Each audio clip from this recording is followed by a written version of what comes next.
Ok, salut.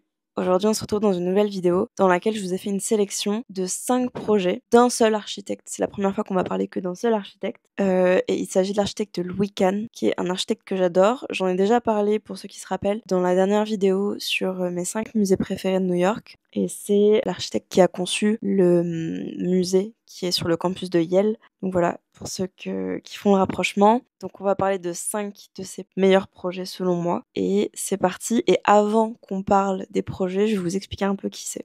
Donc Louis Kahn, avant tout qui c'est un architecte américain, mais qui est pas né aux États-Unis. Il est d'origine estonienne et il est arrivé quand il était très jeune. Mais il a quand même fait toute sa scolarité aux États-Unis et il a développé un langage architectural assez particulier. Donc, je vous ai dit, c'est un architecte qui a beaucoup travaillé aux États-Unis et dans d'autres pays aussi, mais surtout aux États-Unis. Et il a développé une pensée architecturale qui lui permet de créer des projets assez imposants, assez monumentaux, très solennels. Contrôle toujours la lumière qui rentre, toujours les matériaux. Donc c'est des bâtiments toujours très structurés, qui ont une géométrie très forte. Vous allez le voir, rien n'est laissé au hasard. C'est un de mes architectes préférés. En tout cas, c'est l'un des architectes importants, disons, du XXe siècle. Et donc, il a inspiré beaucoup d'architectes, même encore aujourd'hui. Vous allez voir, vous allez comprendre, peut-être que vous allez aimer aussi. Et oui, et peut-être aussi quelques infos sur les types de projets qu'il faisait. Il faisait en fait pas mal d'équipements publics, mais aussi beaucoup de maisons. Enfin, équipements publics, des espaces qui sont vécus par le public. Vous allez voir, vous allez comprendre dans la sélection. On va voir des deux. Ok, c'est parti. Donc, je vais vous présenter 5 projets que j'adore. Et dans l'ordre chronologique, ça va pas être un top au vrai sens du terme avec un projet préféré, mais c'est plus chronologique peut-être pour voir l'évolution de la pensée de l'architecte. Ok, donc c'est parti pour la première maison. Il s'agit de la maison Shapiro. C'est une petite maison qui est située en Pennsylvanie et c'est une maison qui a été commandée par un couple qui souhaitait une maison familiale sur un site assez vert, très dense en végétation, vous le voyez. Donc c'est, je vous l'ai dit, une maison qui se situe dans une petite ville de Pennsylvanie, en périphérie de ville, sur un site, donc je dis boisé, mais qui possède une pente, une certaine pente. Donc c'est une maison dont on arrive par le haut, et après tout le terrain a une forte pente. Vous allez voir, c'est assez important dans la manière dont la maison a été construite, parce que elle utilise la pente. Donc cette maison, je l'aime beaucoup parce que elle reflète le besoin de 2 choses particulières pour ses clients. C'était d'une part d'avoir une zone très intime pour les espaces de nuit, des espaces de vie, et une zone hyper ouverte sur l'extérieur, hyper ouverte sur la végétation et leurs parcelles et le terrain boisé. Et donc c'est ce qu'on retrouve un peu dans la manière dont la maison a été structurée. On le voit avec le plan qui fait 2 ailes, ça forme un L même. À travers cette structure, à travers cette composition, la maison a des espaces de nuit qui sont préservés et des espaces de vie qui sont vers la végétation. Et entre ces 2 ailes, ça génère un espace protégé et un espace différent de ce qui est derrière le jardin très boisé. Je sais pas si vous voyez ce que je veux dire, mais en gros, il y a 2 choses qui étaient importantes pour le couple et ça s'est retrouvé finalement dans la manière dont la maison a été structurée. Parfois c'est pas le cas, parfois c'est pas comme ça, mais là ça a été structuré comme ça. Et après, donc pourquoi aussi c'est une maison que j'aime beaucoup, c'est parce que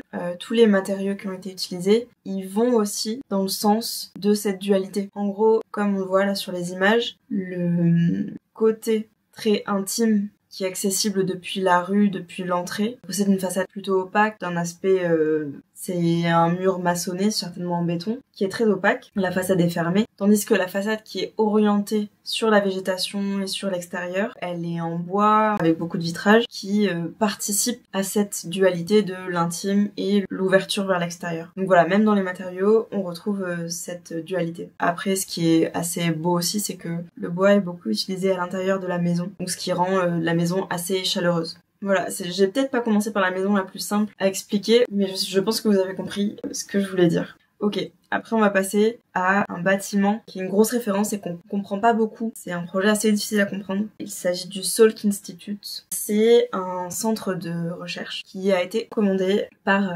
le propriétaire, par ici le docteur Jonas Salk. C'est un biologiste qui étudiait notamment les virus et qui a fait la demande d'un centre de recherche qui favorisait la concentration et l'efficience des chercheurs. En tout cas, qui favorisait le bien-être des chercheurs. Et donc c'est pour ça que le bâtiment finalement, il a pu ressembler à ça. Et donc Louis Kahn, il a eu de la chance d'avoir cette parcelle aussi. Et il a posé donc ce bâtiment, cet institut, sur un bout de falaise qui est face à l'océan Pacifique. Donc en Californie, je l'ai pas dit. Donc c'est un bâtiment hyper impressionnant. Et donc pourquoi c'est un bâtiment qui est vraiment une référence? Au début, on pourrait se dire donc que c'est un centre de recherche. Ça fait pas rêver sur le papier, mais finalement, l'architecte il l'a conçu comme si c'était un palais, un lieu très noble posé sur un morceau de rocher. On peut rapprocher ce projet d'un palais ou d'un château qui pourrait être sur une colline ou un rocher dans le sud de l'Europe. C'est un projet qui a une dimension très noble pour un programme très technique. Donc c'est assez paradoxal, mais ça rend toute la beauté du projet.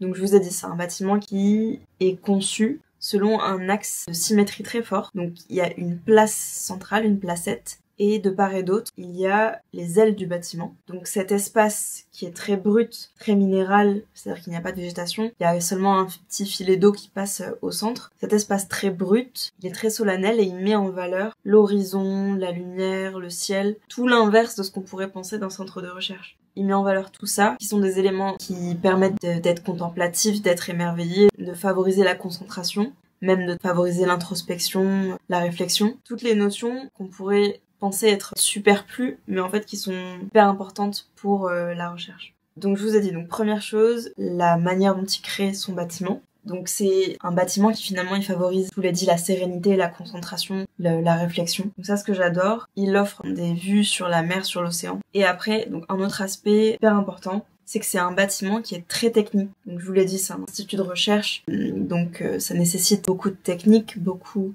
de renouvellement d'air, beaucoup de choses pour que les équipements fonctionnent, pour que les manipulations fonctionnent. Toutes ces choses-là, en général, elles peuvent polluer un bâtiment, elles peuvent encombrer, elles peuvent arriver après la conception du bâtiment et elles peuvent gêner les espaces, les lieux, les pièces qui ont été créées. Mais là, dans le projet, Louis Kahn, il intègre toute cette technique très imposante, énorme. Il intègre toute cette technique à la structure du bâtiment. Donc en gros, le bâtiment a été créé, a été conçu, a été dimensionné pour que toute la technique fasse partie intégrante du bâtiment, du squelette. Donc ça, c'est incroyable. Je vous le montre d'ailleurs sur les coupes. Mais ça, c'est vraiment incroyable. C'est une grande force pour ce bâtiment. À la fois, cette technique, elle est intégrée et donc du coup, elle structure le bâtiment. Et à la fois, du coup, elle est presque cachée. Toute la structure du bâtiment accompagne le fonctionnement du bâtiment. Donc ça, c'est un truc qui est fou. Ok. Après, on va voir encore une autre maison. C'est la Norman Fisher House. Cette maison, elle est un peu plus connue que la première dont on a parlé. C'est une maison qui est aussi une commande privée, qui a été commandée par le couple Fisher. Donc c'est un couple qui cherchait à créer une maison moderne dans un environnement très très naturel, un peu comme celui de la première maison dont on a parlé, dans une grande parcelle bien boisée. Donc c'est une maison, vous le voyez, elle a pas du tout la même structure que l'autre, bien qu'on y retrouve des similitudes dans un jeu de deux éléments. Donc là, en l'occurrence, c'est une maison qui est conçue comme deux tours, deux volumes, qui sont distincts mais qui sont quand même liés. Il y en a un qui est légèrement incliné par rapport à l'autre, enfin les deux sont inclinés l'un par rapport à l'autre, et ces deux cubes séparent des fonctions. L'un accueille les espaces de nuit, de vie très intime, et l'autre cube accueille l'espace de réception un peu plus commun. Exactement comme la première maison, le côté qui est face à la rue, face aux accès, est plus fermé que celui qui donne sur le jardin. Il y a un peu de similitude entre les deux maisons, vous l'avez vu. Celle-ci aussi, je l'aime bien parce que c'est un bâtiment qui est construit comme en deux couches. On a un socle maçonné d'une espèce de pierre et viennent se poser dessus des cubes en bois. Le bois qu'on voit à l'extérieur est aussi présent à l'intérieur et il y a une connexion entre des grandes fenêtres qui sont redécoupées et que de l'intérieur on comprend que c'est des banquettes, c'est des tablettes, c'est du rangement, c'est des étagères, c'est des choses utiles à la vie quotidienne. Donc tout ça pour vous dire que les matériaux et le bois qui a été conçu et le bois qui a été posé en façade n'est pas non plus anodin et accompagne la famille même à l'intérieur. Et donc ça j'aime beaucoup et c'est une notion très importante de faire que les éléments de façade ne soient pas qu'une enveloppe mais participent de tout ce qui se passe à l'intérieur. Donc ça je trouve que c'est vraiment quelque chose de vraiment bien.